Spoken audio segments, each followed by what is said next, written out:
I'm Andrew Chow. I'm a technology correspondent for Time magazine and the author of Cryptomania. My book covers the rise and fall of crypto over the pandemic and centers upon Sam Bankman-Fried. Sam had built a crypto empire based on the cryptocurrency exchange FTX and shaky, risky assets. He was later convicted of fraud and stealing customer money. This is SBF's playbook for conning America. Step 1. Cultivate public image. Sam realized how powerful a public image could be.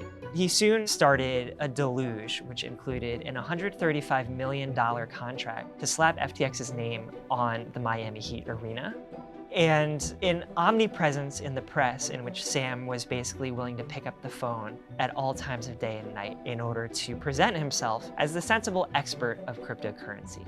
In these appearances, Sam put himself forward as pro-regulation and a sort of Silicon Valley guru with crazy hair who didn't really spend any time on his image.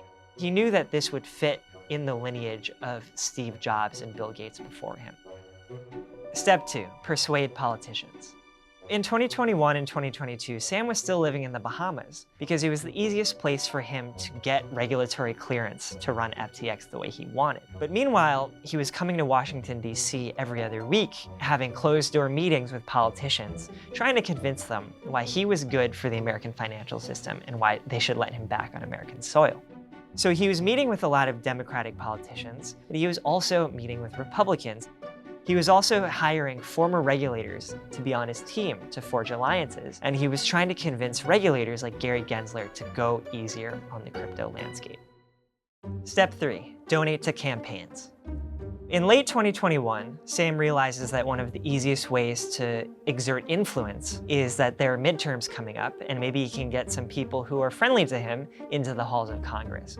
So he spins up a super PAC and a nonprofit, which are ostensibly for guarding against pandemics. But really behind the scenes, he's contributing to a lot of people who he thinks may help him with pro-crypto regulation. And while he puts himself forward as a public Democrat, donating most publicly to Democrats, he's also giving in secret to Republicans. It's later revealed that most of this money is coming from the deposits of FTX customers. 196 members of Congress, more than 1/3, received some sort of money from SBF. Step 4. Get cash from venture capitalists. Sam had really big aims for his impact on society. He believed that the more money he could earn, the more impact he could have. He also believed that in order to make as much money, he needed to borrow as much money. So he goes to venture capitalists, many of them in Silicon Valley, and he makes big pitches so that they give him billions of dollars. He has these big ideas about how he's going to transform finance. He had one pitch meeting where he said, FTX will be an everything app, where you can buy everything from a Bitcoin to a banana. And the VCs loved this. So they gave him billions of dollars to play with, and then he uses that to make risky investments that he thinks will make even more money. Step 5. Constantly mislead about the fundamentals. Sam was really good at building an image of himself in which he loved regulation, in which he was playing by the book at all times. Following the trial, there's lots of evidence that suggests that he was not playing by the rules that he set out for himself.